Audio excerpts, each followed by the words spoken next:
Bonjour, bonjour, c'est Bertrand, bienvenue dans Un Petit Thé avec nous, le podcast qui vous parle de thé. Je suis avec ma femme Alexandra, comment vas-tu ? Ça va, et toi ? Ça va très bien. Alors, je crois qu'il faut d'abord qu'on explique un petit peu pourquoi nous étions absents ces derniers temps. On a eu quelques petits soucis. Oui, j'ai été malade et j'ai complètement perdu ma voix. Donc forcément, pour enregistrer le podcast, c'était un peu compliqué. Je ne l'ai pas encore retrouvée à 100% d'ailleurs, mais ça va quand même mieux. J'avais fait une story sur Instagram d'ailleurs pour vous montrer l'état de ma voix et je vous avais dit de pas rire, mais vous avez rigolé. Et oui, Pas gentil. On ne t'entendait plus. Non, on m'entendait plus. Il n'y avait plus de voix. Le jour où il a fallu enregistrer, il n'y avait plus de voix. Mais l'avantage, c'est que, en fait, au fur et à mesure de l'évolution de ma voix, c'était super facile pour faire l'imitation des animaux pour notre fille. Et elle a adoré. Donc peut-être qu'il faudrait que j'ai cette voix plus souvent. Je sais pas. Oui, alors il y a juste des sons que tu n'arrivais pas à faire. Le cri cri cri cri de je sais pas quel animal que tu n'arrives pas à faire. Mais bon, c'est comme ça. Et puis après, il faut le dire aussi, le début du mois de décembre a été très très très chargé. Ouais, en fait, depuis samedi dernier, je participe à une boutique éphémère avec d'autres créatrices de la région. Donc pour ceux qui sont de Clermont-Ferrand, c'est dans la galerie marchande du Forum, la galerie marchande de l'Intermarché Cournon-le-Cendre. Donc en fait, j'ai eu connaissance de cette annonce il y a 15 jours, 3 semaines maintenant. Et puis on a monté ça vraiment en 15 jours et ça a été aussi très très intense. Donc voilà, ceux qui sont dans le coin, n'hésitez pas à venir me faire un petit coucou. J'y suis presque tous les jours, donc si vous voulez me voir, envoyez-moi un petit message, par exemple sur Instagram ou où vous voulez, pour m'assurer que je sois là, parce que je fais les allers-retours pour envoyer les commandes du site, et puis j'essaye aussi de profiter un peu de ma fille, donc voilà. Mais j'y suis beaucoup, et puis je vais être aussi, on sera tous les deux la boutique éphémère de notre coopérative d'activité. Ça sera du 14 au 23 et en fait on sera nombreux, on sera plus d'une vingtaine de créateurs, donc on va être répartis en 2 groupes. Il y a un premier groupe qui sera là du 14 au 18 et nous on y sera du 19 au 23 et ça sera rue des Chaussetiers, pardon. C'est ça. La rue parallèle à la rue des Gras à Clermont. Voilà, donc ça fait plusieurs années qu'on fait cette boutique au même endroit et on donne un nouveau rendez-vous aux Clermontois. Donc n'hésitez pas à venir nous faire un petit coucou, on aura du thé bien chaud à vous proposer. Voilà, et donc toutes ces boutiques de Noël nous amènent justement à notre sujet du jour, comment offrir du thé. Les fêtes approchent, on est à 3 semaines de Noël à peine.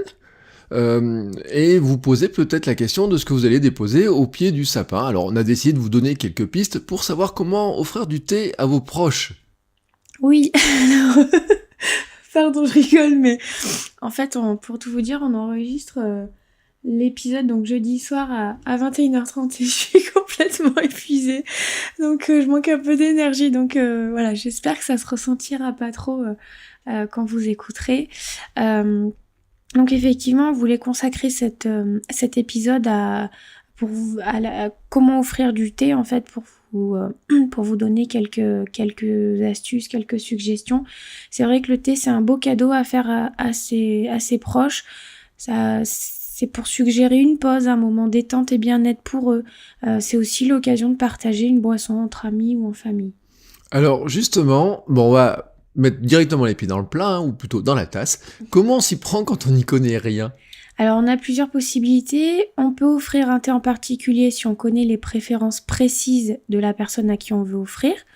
On peut choisir le vrac pour la maison et le format mousseline infusette pour le bureau ou les déplacements par exemple. Et est-ce que tu aurais des conseils selon les moments de la journée ? Alors après, ça dépend un peu des goûts de chacun. Moi je dirais que le matin je suis plutôt thé gourmand ou fruité, toujours noir. Le début d'après-midi, c'est plutôt thé à la menthe ou infusion à base de menthe et autres plantes. Et dans l'après-midi, vers l'heure du goûter, c'est un thé vert fruité ou un oolong gourmand. Ça peut aussi être une infusion. Et le soir, c'est plutôt une infusion de plantes ou un oolong gourmand ou fruité selon les jours et l'humeur. Et je vous rappelle que le oolong, il est faible en théine, donc il peut être dégusté même le soir. Donc voilà, moi c'est mes goûts à moi. Voilà, c'est ce que je recommande souvent, mais après, il y a des personnes qui préfèrent le thé vert le matin au petit-déj, et d'autres qui préfèrent un thé noir gourmand au goûter. C'est une question de goût. Alors voilà, si on veut offrir du thé à quelqu'un, bon, on commence par enquêter sur potentiellement qu'est-ce qu'il pourrait boire comme thé, quelles sont ses envies. Mais bon, il y a des fois quand même, on ne connaît pas du tout les goûts de la personne à qui on veut faire plaisir, et on pourrait peut-être lui offrir dans ce cas-là un assortiment. Ouais, c'est vrai que bon, c'est mieux si on a quelques pistes, mais l'idée c'est aussi de faire un cadeau un peu surprise pour vraiment faire une surprise à la personne. Donc si on connaît pas ses goûts, un assortiment c'est une bonne alternative. Ça lui permet de varier les plaisirs, les saveurs, et puis avoir un type de thé différent selon le moment de la journée. On peut aussi choisir un coffret qui comprend du thé et des accessoires pour tout avoir pour préparer son thé. Oui, alors d'ailleurs, c'est une très très bonne idée pour des gens qui ne connaissent pas le thé et que vous voudriez initier au thé, hein, ça serait de leur offrir un petit kit. On pourrait dire, il faudrait quoi? Une petite tasse, quelques sachets, des filtres. Ça peut être une tasse, ça peut être après un mélange entre thé en vrac et thé en sachet, pourquoi pas un infuseur. Moi, je suis pas très fan des boules à thé parce que c'est pas le top pour infuser. En fait, dans les boules à thé, souvent, elles sont petites et donc les feuilles ont pas assez de place pour bien s'ouvrir, s'épanouir et délivrer toute leur saveur. Donc moi, je recommande pas trop les boules à thé. Choisissez plutôt un infuseur. En général, ça se met directement dans la tasse. Il y a des petites, des genres de petites anses sur les côtés pour bien se mettre sur la tasse. Voilà, c'est vraiment ce qu'il y a de mieux. Oui, puis on pense à prendre une grille assez fine, parce que des fois, il y a des boules à thé qui ont des gros trous, et Ouais, si vous mettez dedans certains thés, certaines plantes, et ben ça passe à ça travers, passe à et travers et c'est pas agréable après, ouais. ouais, donc c'est pas très agréable, donc c'est pour ça qu'un petit, on dirait un petit filet, Un tamis un assez ta- fin, voilà, un tamis assez fin, c'est quand même beaucoup mieux, et puis ça donne une meilleure image du thé, parce que certains n'aiment pas boire de la plante, avoir des petits résidus comme ça, on n'aime pas trop ça. Je crois que pour les fêtes, hein, ce qui fonctionne bien aussi, c'est les formules type abonnement. Oui, moi sur la boutique, ce que j'ai constaté depuis presque 5 ans, c'est que c'est l'abonnement qui marche le mieux pour les fêtes. C'est un cadeau original qui dure dans le temps et qui prolonge la magie des fêtes. La personne à qui vous offrez pense à vous chaque mois et vous, vous savez qu'elle va recevoir un petit paquet chaque mois et vous pouvez échanger avec elle sur la sélection surprise qu'elle a reçue et voilà, c'est sympa et voilà, c'est vraiment ce qui fonctionne bien, c'est la carte de l'originalité et voilà. Après, vous pouvez choisir 3 mois, 6 mois, 1 an selon vos envies. Alors, tu as d'autres idées, hein, de cadeaux, alors on va en parler de quelques-unes, hein. Qu'est-ce que tu pourrais donner d'autres comme d'autres idées de cadeaux? Ce qui est sympa pour une personne qui aime le thé, ça peut être alors effectivement un assortiment de thé, mais on peut compléter avec un livre sur le thé. Il en existe des tonnes et des tonnes. Alors je vous ai fait une petite sélection dans mes préférés.